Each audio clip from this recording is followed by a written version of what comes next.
आज सकाळी एक हांवें कंप्लेंट फायल केल्या एनफोर्समेंट डिपार्टमेंट आणि इन्कम टॅक्स डिपार्टमेंट.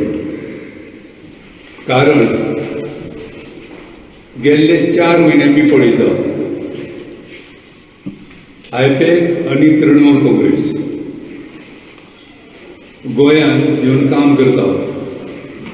तृणमुलाचे म्हणून आयपॅक एजन्सी काम करता आनी कितलेशा लोकांक पयशे दितले म्हणून सांगता, पेपराचेर दिता 600 कोटी मोडटले. आनी ज्या तरेन पयसो मोडटा कार्यकर्त्यांक पयसो दिता हे जर पळयत जाल्यार TMC किंवा आयपॅक ह्या पयशांचे स्त्रोत खंयच्यान येता तें आमकां कळना जालां. आनी इतको अफाट पयसो वाडटा आनी अफाट पयसो वाडपाचो हें इंडिकेशन कडेन थोडे अंडरटेकर्स डिलींग जाता तें आमकां ओपन कळचें ना. पूण बरे बरे लिडर, बरे बरे MLA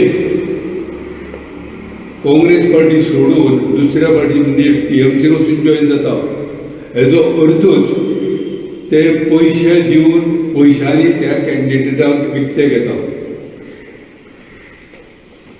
आमच्या सुद्दां वेळार हांव जेन्ना जॉईन जाल्लो तेन्ना आमकांय सुद्दां तेच प्रॉमीस केल्ले की अनलिमिटेड पयसो खर्च करतले फॉर कॅन्डिडेट्स म्हणून अनलिमिटेड.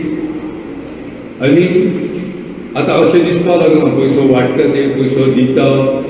आनी खास करून एक ट्रान्जॅक्शन जालां बँक ऑफ महाराष्ट्रान पणजी ब्रँच, तेतून 1 कोटीचें ट्रान्जॅक्शन जालां. MG पार्टीक 1 कोटी रुपये दिला. आनी हेजे वयल्यान कळटा की तेजे भरपूर पयशे घेवन आयल्या तृणमूल आनी ते पयशे बेसुमार सगळ्यांक वाडटा. ह्या खातीर हांवें ED आनी इन्कम टॅक्स डिपार्टमेंटाक दोगूय जाणांक इन्फॉर्म केलो, कंप्लेंट केली की ताबडतोब तेणी हेंचेर इन्वेस्टिगेशन करपाची गरज आसा. कारण हे फक्त पयशे वापरूनच इलेक्शनां लडपाक सोदता. पयशांनी लोकांक मतदारांक विकते घेवनूच ते इलेक्शन जिखपाक सोदता.